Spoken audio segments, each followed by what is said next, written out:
Hello guys, how are you? Hope you all are doing well. So आज का हमारा topic chemistry section का है। जो कि इससे पहले हमने जो बायो और फिजिक्स सेक्शन है वो कंप्लीट किया है। अगर आप लोगों ने वो वीडियोस नहीं देखे हैं तो आप चैनल पे जाके देख सकते हैं। चलिए शुरू करते हैं आज का हमारा टॉपिक, जो कि हमारा केमिस्ट्री का लगभग हम इसी वीडियो में लगभग सारा जो है वो कंप्लीट करेंगे। तो ज़्यादा डीप क्वेश्चन पूछे नहीं जाते हैं। अमूमन ज़्यादातर देखा गया है पेपर्स में थोड़ा ऊपर ऊपर से क्वेश्चन आते हैं साइंस जो सेक्शन में। तो इसी में ही हम कंप्लीट कर लेंगे, ठीक है। तो चलिए शुरू करते हैं। सबसे पहले हमें दिया गया है हमारे सिलेबस में chemical properties of a substance and it is use दिया गया। तो अगर केमिकल प्रॉपर्टीज़ की बात करें तो सबसे पहले केमिकल प्रॉपर्टी क्या होता है? Is a property of a substance that is observe when a substance undergoes a chemical change. ये वो प्रॉपर्टी होता है किसी भी सब्सटेंस का, किसी भी चीज़ का। तो कौन सा प्रॉपर्टी होता है? वो प्रॉपर्टी होता है जो जो हमें कब दिखाई देता है, हाँ, कब नज़र आता है? जब ये जो सब्सटेंस है इसमें अगर जब केमिकल चेंज होता है तो उस वक्त आपको इसकी केमिकल प्रॉपर्टी नज़र आता है, ठीक है। So, the chemical change is a type of change that also change the identity of a substance due to breakage and formation of a new chemical bond. अब ये इस केमिकल चेंज या chemical change की जो बात की हमने, chemical property अगर देखना है तो हमें वो कब नज़र आता है? वो जब केमिकल चेंज होता है उसमें, ठीक है, उस वक्त हमें उसका केमिकल प्रॉपर्टी नज़र आता है। तो केमिकल चेंज क्या होता है? केमिकल चेंज एक्चुअली ये ऐसा चेंज होता है जिसमें क्या होता है कि इसका जो प्रॉपर्टी है, जो इस सब्सटेंस का प्रॉपर्टी है, आइडेंटिटी है, वो क्या होता है कि चेंज हो जाता है। ड्यू टू किसकी वजह से चेंज होता था? ब्रेकेज और formation of new chemical bond. अब आपके केमिकल चेंज की बात करें तो वहाँ पे क्या फॉर्म होगा? फिर केमिकल्स बॉन्ड वहाँ पे फॉर्मेशन होगा वो, या नहीं तो ब्रेकेज ऑफ जो पहले से बॉन्ड है वो ब्रेक हो जाएंगे। तो उस तरह उस प्रोसेस को हम क्या बोलते हैं? केमिकल चेंज बोलते हैं। और हमें प्रॉपर्टी केमिकल चेंज की वजह से हमें पता चल जाता है किसी भी सब्सटेंस का, ठीक है। So chemical change and the chemical property they can produce are directly link to physical property of the substance. ये केमिकल चेंज या केमिकल प्रॉपर्टी की अगर हम बात करें तो ये क्या होता है? ये मतलब डायरेक्टली लिंक होता है किसके साथ? आपका जो फिजिकल प्रॉपर्टी है सब्सटेंस का, उसके साथ डायरेक्टली लिंक होता है, ठीक है। मतलब जुड़ा हुआ होता है। जैसा फिजिकल प्रॉपर्टी होगा उसी तरह का आपका केमिकल प्रॉपर्टी भी होता है, ठीक है। तो some common physical properties are, जैसे कि फिजिकल प्रॉपर्टीज़ की हम बात करें तो वो डेंसिटी, मेल्टिंग पॉइंट या बॉइलिंग पॉइंट, या आपका फिजिकल प्रॉपर्टी होता है, ठीक है। और अगर केमिकल प्रॉपर्टी की बात करें, अभी केमिकल प्रॉपर्टी की हमें सिलेबस में दिया गया, तो केमिकल प्रॉपर्टी की अगर बात करें तो ये क्या होता है? आपका टॉक्सिसिटी या फ्लेमेबिलिटी या आपका कंबस्टेबल, ये आपका आपका क्या होता है? आपका केमिकल प्रॉपर्टी होता है। और बहुत सारे भी होते हैं, ठीक है। तो हम पढ़ेंगे वो आगे। तो सबसे पहले हमें अगर केमिकल प्रॉपर्टी की बात करें तो कंबस्टेबल या फ्लेमेबल, तो ये दोनों केमिकल प्रॉपर्टी है किसी भी सब्सटेंस में ये होता है। तो ये इनकी केमिकल प्रॉपर्टीज़ में गिना जाता है। तो ये आपका मतलब क्या होता है?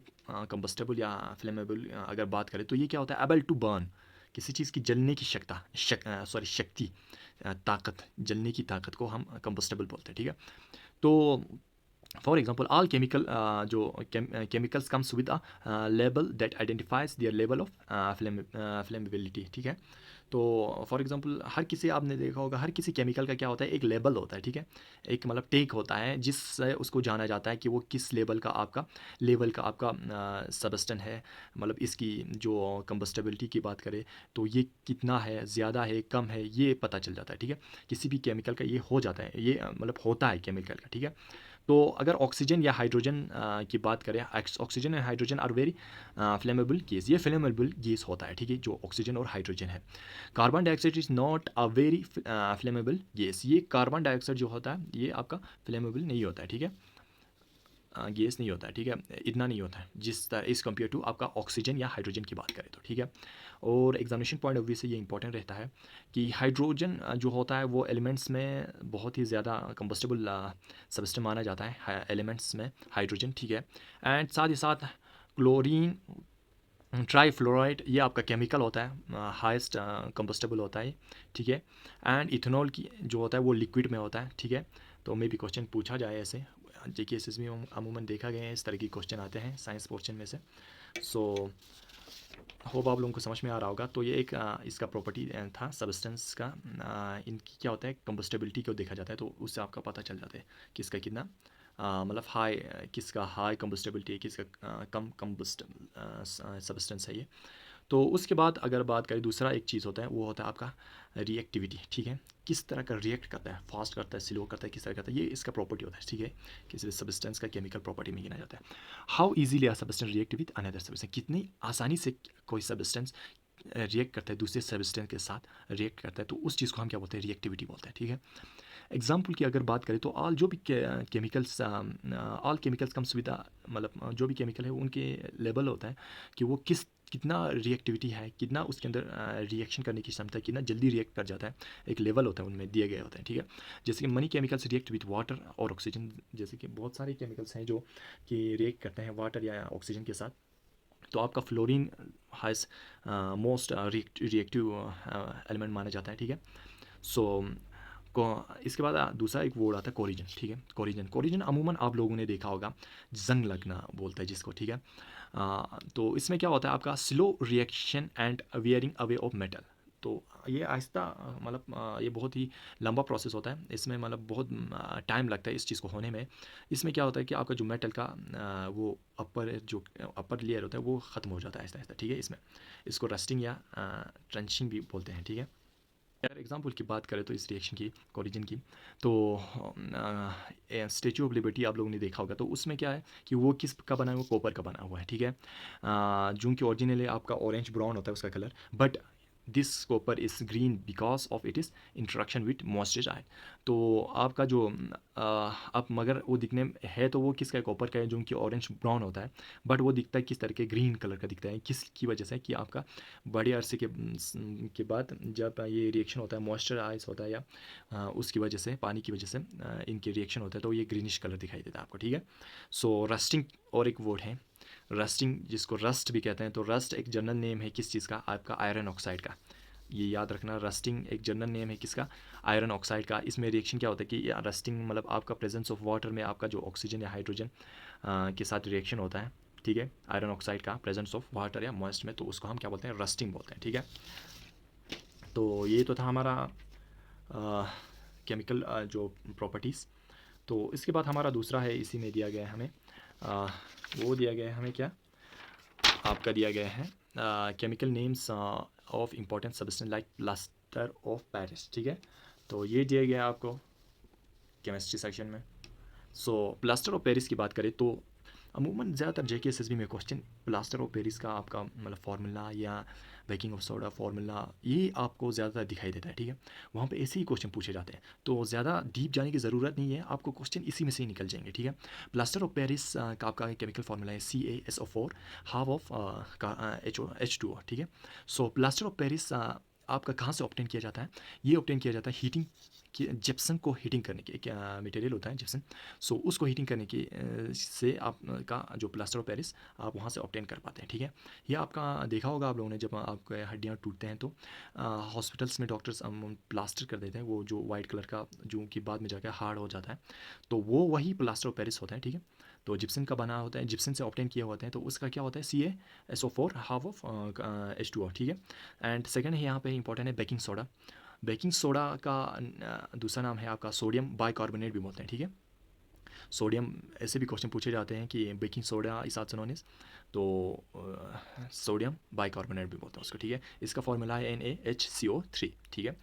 तो थर्ड है आपका वॉशिंग सोडा, जो वॉशिंग के लिए आप इस्तेमाल करते हैं, तो वो उसका दूसरा नाम होता है आपका सोडियम कार्बोनेट, ठीक है। वो बेकिंग सोडा आपका बाइकार्बोनेट होता है, वॉशिंग सोडा आपका सोडियम कार्बोनेट होता है, Na2CO3 होता है, ठीक है। Na था यहाँ पे, HCO3 था यहाँ पे, Na2CO3 है, ठीक है। तो आप इतना ही याद रखेंगे, ठीक है, इसी में से आपका आंसर आ जाएगा, ठीक है।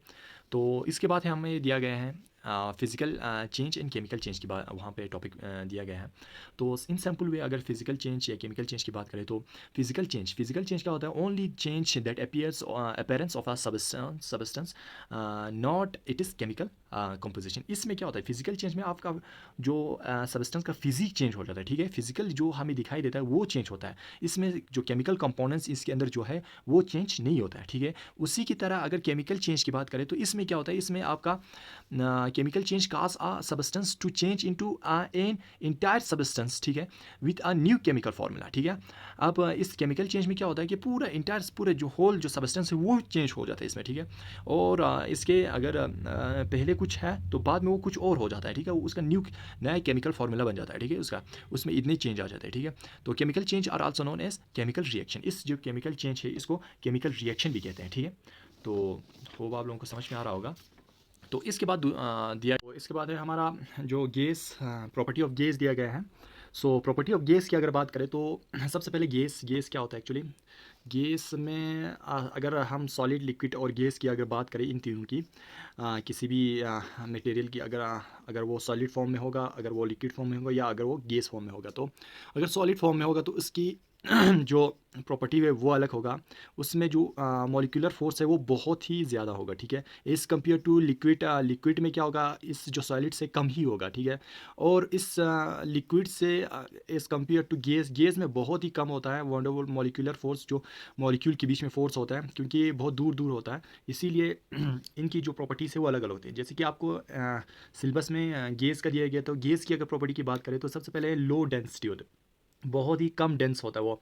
डेंस का मतलब है कि मॉलिक्यूल्स जो है वो बहुत ही खुला खुला होता है, दूर दूर तक होता है, ठीक है, डेंस नहीं होता है उसमें। मतलब एक जेट मतलब एक जगह पे सब जमा जैसा नहीं होता है, जैसे कि सॉलिड में होता है आपका बहुत ही ज़्यादा डेंस होता है सॉलिड। तो लिक्विड उस तरह नहीं होता, लिक्विड में उससे थोड़ा कम होता है डेंस।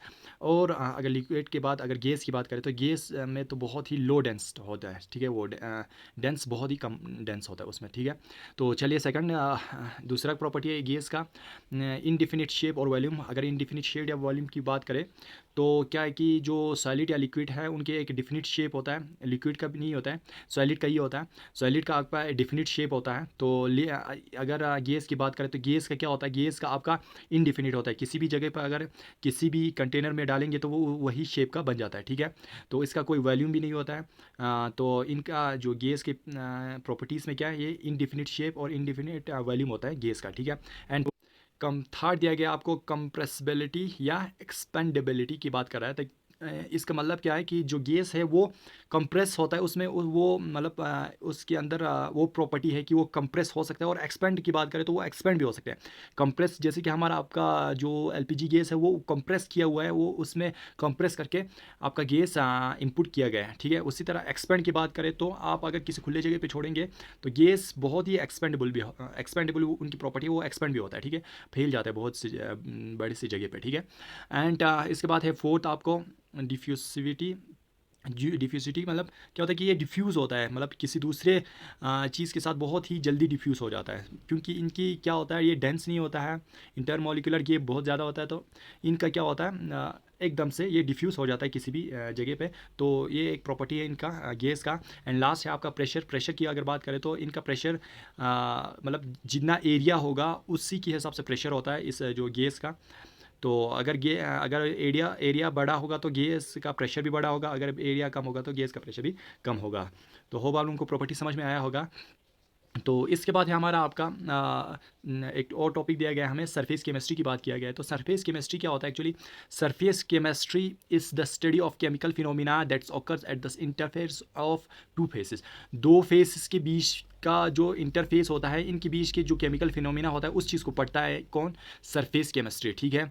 तो इंटरफेस की बात करें तो जैसे कि इंटरफेस है सॉलिड लिक्विड इंटरफेस है, या सॉलिड गैस इंटरफेस है, या सॉलिड वैक्यूम इंटरफेस है, एंड लिक्विड गैस इंटरफेस है। इन सबको ये जो सरफेस केमिस्ट्री है ये पढ़ता है, ठीक है। तो बस इतना ही है सरफेस केमिस्ट्री में से हम उतने ही पढ़ रहे हैं जितने एग्जामिनेशन पॉइंट ऑफ व्यू से इंपॉर्टेंट है, ठीक है, जहाँ से क्वेश्चन पूछे जा सकते हैं, ठीक है। तो कुछ इसके बाद हमें दिए गए हैं chemistry in everyday life. Everyday life chemistry in everyday life में आपका कहीं से भी क्वेश्चन पूछा जा सकता है, ठीक है, कुछ भी पूछा जा सकता है आपकी जो एवरीडे लाइफ में कुछ भी होता है, तो उससे रिलेटेड आपका कुछ भी पूछा जा सकता है। तो मैंने कुछ इंपॉर्टेंट कुछ पॉइंट लाए हैं जिससे में भी क्वेश्चन पूछा जा सके। तो चलिए शुरू करते हैं। तो जैसे कि आपका ये भी में भी ऐसे पूछा जाता है केमिस्ट्री इन एवरीडे लाइफ में से, जैसे कि आप लेमन रोज़ खाते हैं, रोज़ लेते हैं, तो लेमन में कौन सा एसिड होता है, ऐसा पूछा जा सकता है, ठीक है। तो लेमन में कौन सा एसिड होता है आपका, साइट्रिक एसिड होता है, ठीक है। तो आप ग्रेप्स खाते हैं तो ग्रेप्स में कौन सा एसिड होता है आपका, ट्राइटिक एसिड होता है। एंड आप जो टी पीते हो, आप जो चाय पीते हो, तो उसमें ऑक्सैलिक एसिड होता है, ठीक है, आप ये याद रखेंगे। एंड मिल्क की बात करें तो मिल्क में क्या होता है, आप लोग सबको पता है, जैसे कि लैक्टिक एसिड होता है, ठीक है। तो ऐसे क्वेश्चन पूछे जा सकते हैं, ठीक है। तो इसके बाद है आपका सोप एंड डिटर्जेंट में भी ऐसे केमिस्ट्री इन एवरीडे लाइफ में ये भी पूछा जा सकता है कि जो आपका सोप है वो किस चीज़ का बना हुआ है। तो सोप आपका बना हुआ है वेजिटेबल एंड फैटी एसिड का बना हुआ है, ठीक है, वेजिटेबल एंड फैटी एसिड का बना हुआ है, इसीलिए soap as compare to detergent slow reaction करता है, वहाँ पे स्लो रिएक्शन होता है इसमें, ठीक है। आपने देखा होगा डिटर्जेंट ज़्यादा सफाई करता है आपका इस कंपेयर टू सोप। डिटर्जेंट में आपका क्या होता है, डिटर्जेंट में आपका होता है पेट्रोलियम्स, ठीक है। तो इसीलिए ये fast and very quick reaction करता है, ठीक है, आपका ज़्यादातर सफाई डिटर्जेंट से जल्दी हो जाता है, ठीक है। तो ऐसे क्वेश्चन पूछे जाते हैं, ठीक है। तो होप आप लोगों को वीडियो अच्छा लगा होगा। अगर वीडियो अच्छा लगा है तो लाइक सब्सक्राइब और शेयर ज़रूर करिए चैनल को। मिलते हैं अगली वीडियो में। अगला हमारा स्टार्ट होगा जो हमारा इकोनॉमिक्स का पोर्शन है वो करेंगे, होप। तो चलिए मिलते हैं अगली वीडियो में, तब तक के लिए good bye and take care, best of luck.